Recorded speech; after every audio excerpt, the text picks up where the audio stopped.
Walt Kasmir back again with another episode of Critical Conversations. If you just happen to find us and you're looking for trending, gossip, fun, entertainment, stick around anyway, but this isn't the place for that. We are here to talk about critical conversations. Those conversations we love to ignore, but we need to have. Conversations like economics, politics, medical issues, financial issues, and what we are bringing to you today, legal issues.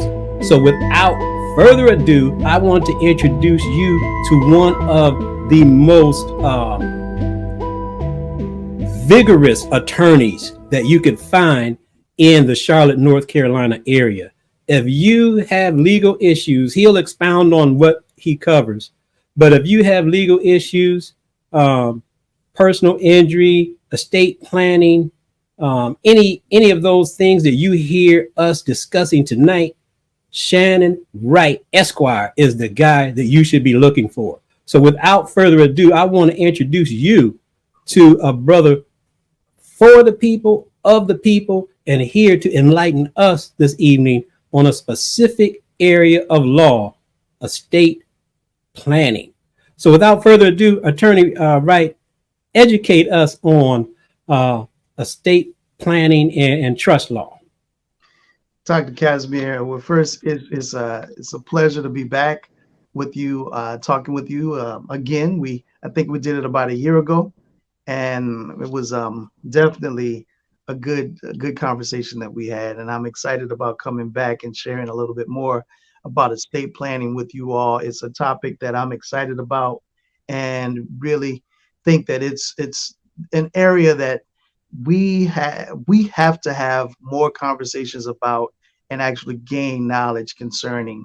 It's an area that a lot of our people aren't discussing, and then they don't know what they don't know, and it's something that I'm excited about, and I'm sharing every time I get the opportunity to discuss it. I'm talking more and more about estate planning and how we need to protect our legacy. We work all our lives to accumulate wealth, and it's important to be able to transfer that over to the next generation, and do it safely, and actually protect yourself as you age.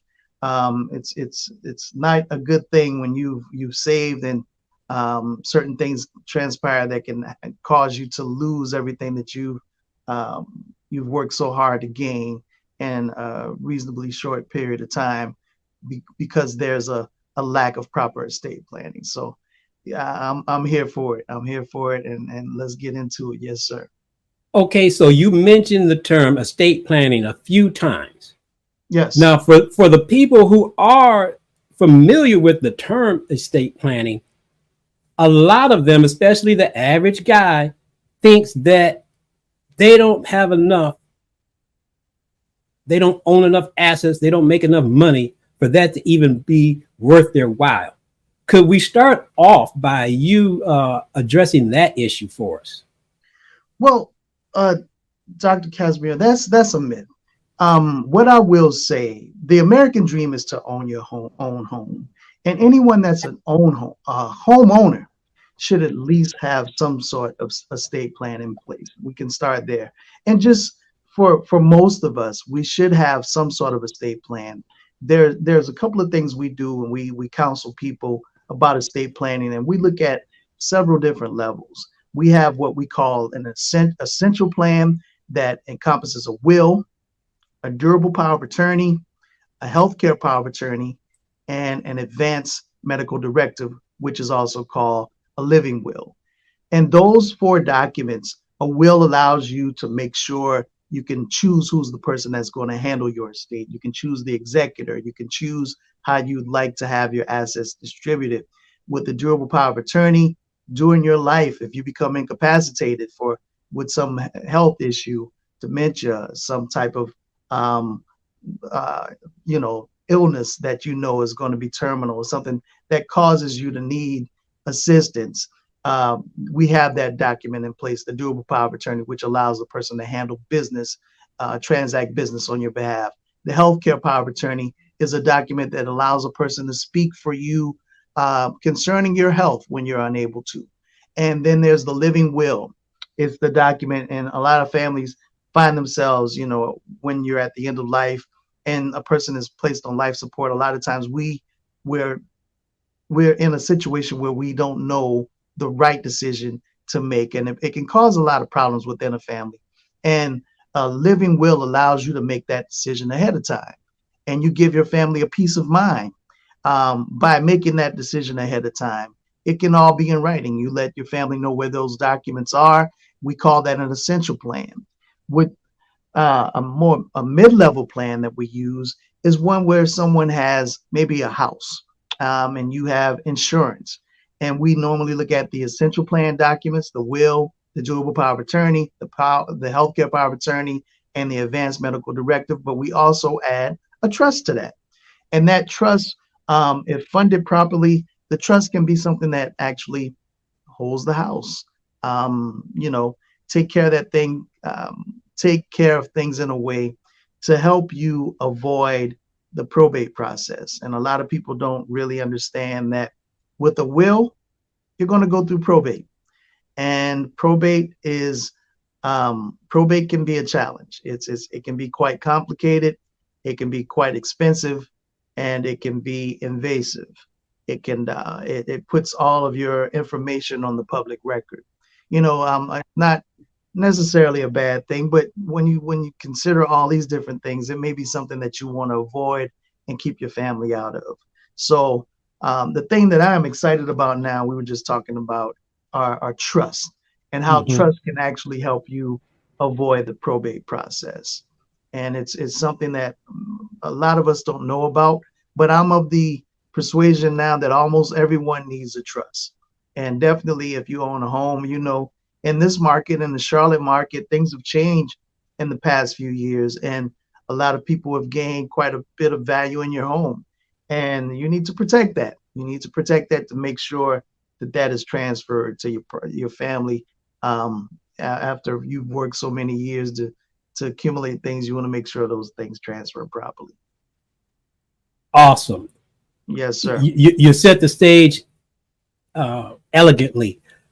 Before I have you delve into some of those topics that you mentioned, I want to circle back and have you reiterate some terms that you kind of threw in there. But I would venture to say that a lot of people really don't have a clear definition of some of those, or more specifically, a distinction between the different types of power attorney. And you also mentioned the executor. Right. Clear up the distinction between power of attorney and the function of executor. And thirdly, you mentioned advanced directives. Right. Expand a little bit more about that, and in particular, the specific forms that are used here in North Carolina, like the most or what have you, and kind of put some muscle on the skeleton of some of those topics that you mentioned. Well, so it can be a bit confusing when you start talking about executor, power of attorney, that type of thing. With an executor, the executor is the person that handles the wrapping up, or the person that actually takes care of your estate when it goes through a will.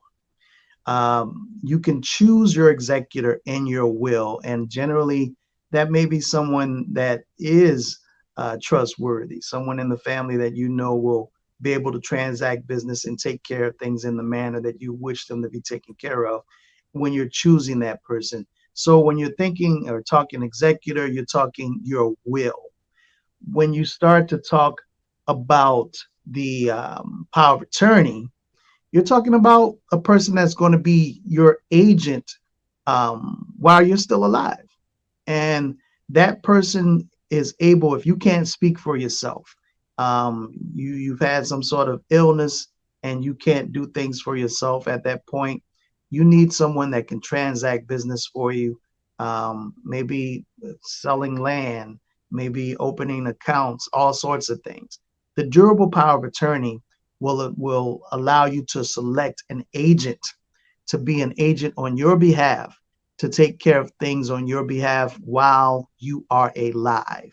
Okay. So while you're yet living, and once you've reached your demise, the power of attorney ends. At that point, the person that transacts business for you, if you have a will, is the executor. So the executor of your estate is the person that you would select in the will. And hopefully that kind of clears up the difference between those two things. Excellent. Yes, sir. Um, I just wanted you to reiterate that distinction. Yes, yes. I want people to go away informed. I want them to Right. be Yes. better consumers of legal services. Right. If Right. they get nothing else from this channel, the podcast, the video podcast, or the audio podcast, we want you to have an increased literacy in the various areas: economic, political, medical, legal, financial, insurance. These are things that we can't just leave to the specialists. Right. We need to have all those specialists or have access to those specialists, but we have to know enough to speak intelligently with them. That's right. And so that is the primary purpose of critical conversations. Oh, you framed that excellently. Now, to wrap that part of it up, can you go in and give us some specifics about the advance directive? Some people think, well, I have a will, everything's all set, but educate us on the specifics of an advance directive. Well, the advance directive normally comes into play when there are several, well, generally three different situations. Let's say you've been diagnosed with a terminal illness. Um, an advance directive will, you can make the decision as to how you'd like to have your life, or how you like to transition, how you like to have that take place. If you want to be placed on life support, it will also come into play if you're incapacitated. Something happens and you find yourself in a situation where, or your family finds it, where the person is brain dead, and with a high degree of medical certainty, they're not going to recover. You can have in an advance directive as to what you'd like to have happen. I've seen situations where, it's a difficult time, and families can find themselves in a situation where they're, bickering or fighting amongst themselves as to what should be done. One person may not want to let the loved one go, and another is looking at the tremendous cost that's associated with that. And if you know with a high degree of medical certainty that person's not coming back, then you may want to go ahead and let them transition. But what it is that you make the decision as a person, as an individual, you make that decision. And another time when that happens, is if there's a situation where it's dementia, advanced dementia, and with a high degree of medical certainty, you're not going to recover from that. And you can say exactly what you like to happen. You take control of that. It's in your hands, and you give your family a peace of mind. You allow them to, know that you've taken that out of their hands, and it actually decreases a lot of situations in families that can cause some serious splits. I've seen happen when those types of situations arise. So an advanced medical directive, which is also known as a living will, gives you that power. It gives you the power. You make the decision, and you let someone know where that document is kept, and they can carry that to the medical providers, and that's your voice speaking for you as to what you'd like to have done. Excellent, excellent. Now, which one is the most popular here in North Carolina? Which specific form? It's the advanced medical directive we use. It's the living will. It's the same thing, and we just make sure that the North Carolina statutes that govern it are actually included within the document. And Oh, like I said, in our essential plan, Dr. Casimir, that's we use the will, the durable power of attorney, healthcare power of attorney, and the advanced medical directive. We believe that got an it. essential is, we don't like to call it basic, but the essential Mhm. estate planning plan includes those four documents. Everyone should have those four documents in their estate plan. And so you have some next tier level planning that you mentioned that The, includes the trust, and then you have another tier that includes even more services. right. The Okay. next tier is a trust, and generally that's a revocable trust, and um, that's where kind of mid-level tier, and then there's a higher level tier that deals with more complex estate planning. If there's a significant estate, you may have more than one trust, and their LLCs are different things that you're using as vehicles to protect your estate. But the mid-level plan is if you own a house, if you own a home, it is of my belief now that you should look at using a trust to protect that property. Um, in estate planning, that's one way to do it. There are several ways to do it in North Carolina, and we normally talk about those things in our consultations. There are several ways, but a trust is a powerful tool, and it's a great vehicle to help you avoid the probate process.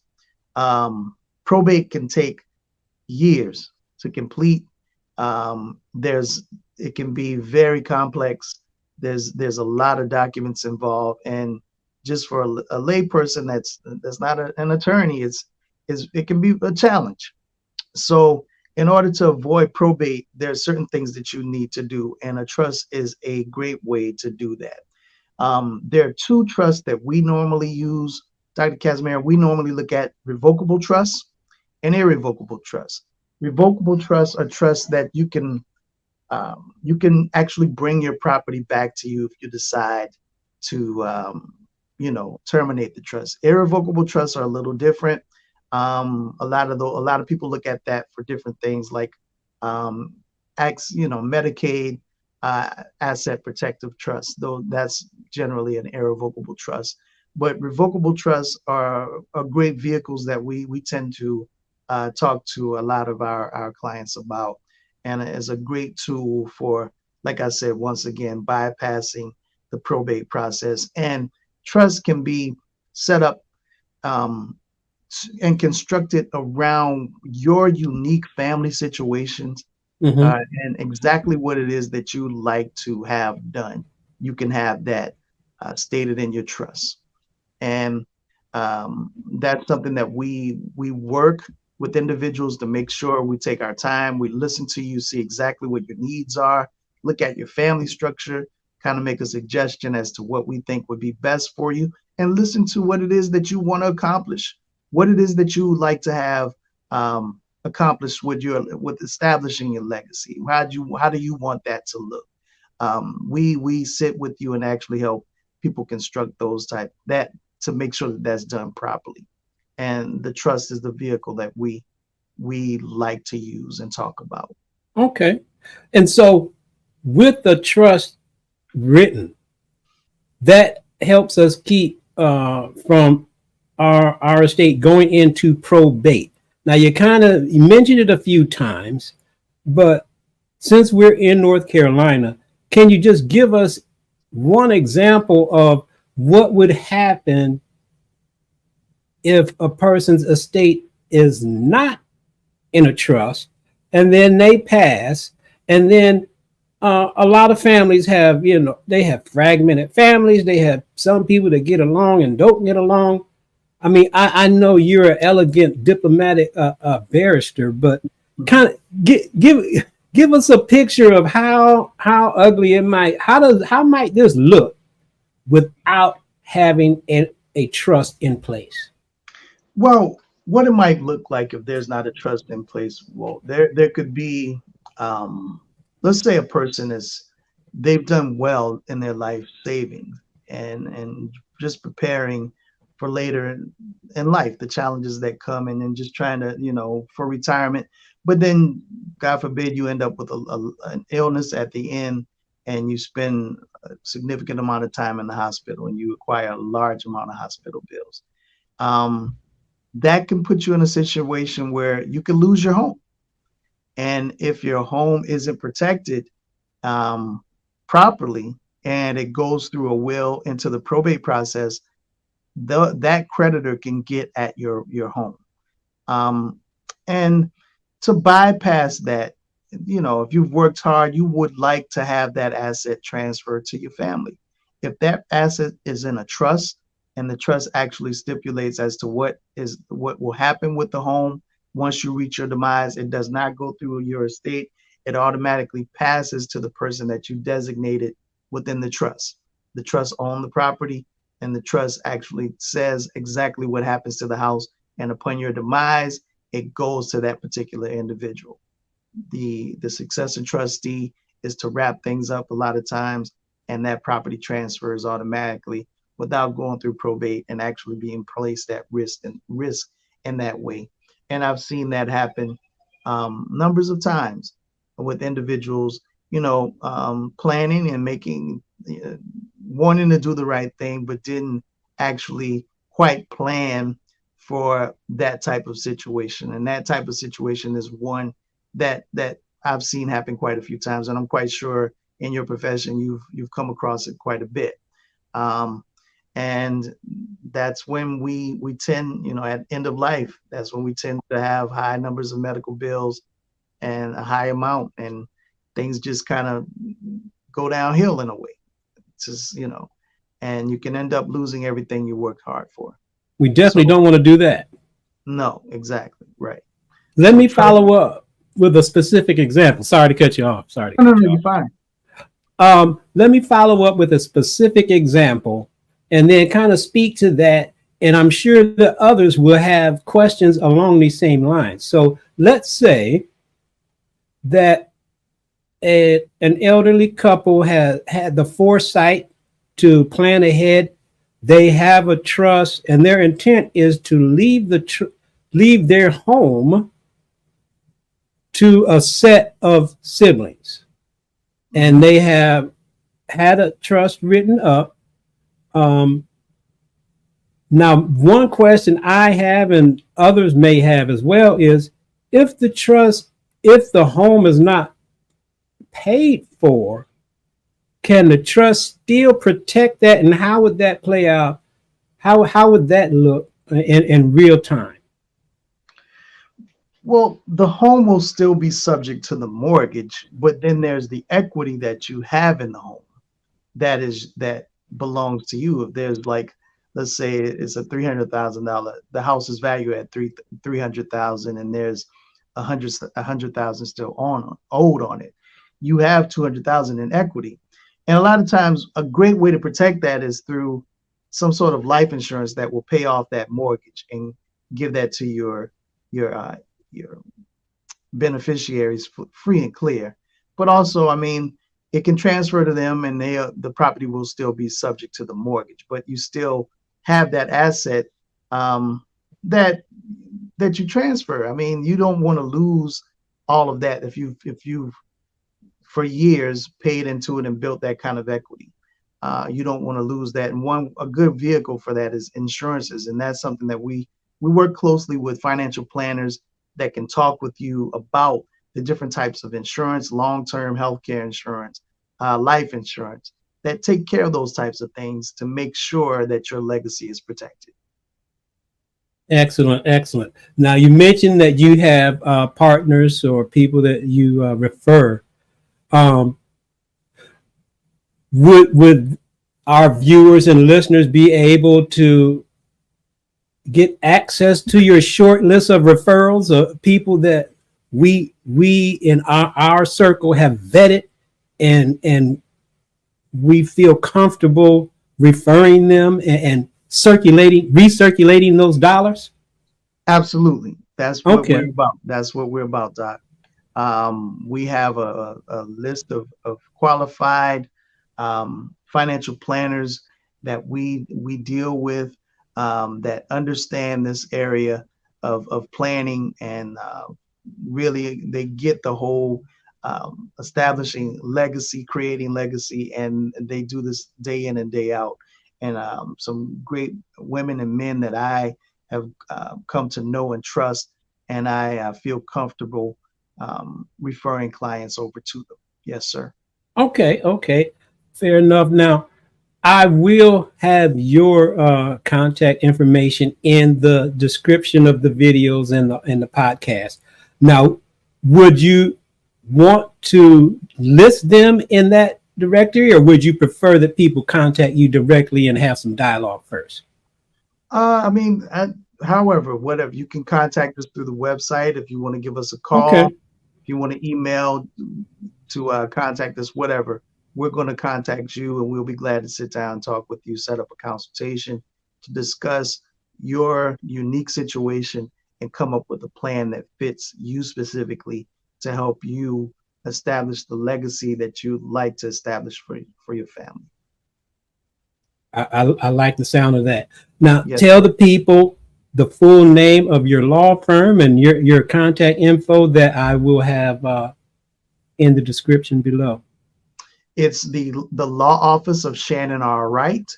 You can reach us by phone, 704-738-3837. Our website is srwrightlaw.com, www.srwrightlaw.com. You can find us on Facebook under the law office of Shannon R. Wright, and also on Instagram. We'd love to hear from you, and check us out on at any one of those places. We'd love to talk with you. Yes, sir. Awesome. I wanted to throw that in there in a spot where the viewers may not be expecting it. They've come accustomed to expecting it at the beginning, and they kind of fast forward. We want the people to get your information. Yes, sir. We'll give you a chance to give us that info again before you leave us. But I just want to throw that in right now for the people that need to hear that. They can have access to vigorous, righteous counsel. Okay, well, you've cleared a lot of that up. Do you have some more topics that you'd like to expound on before we wrap this up?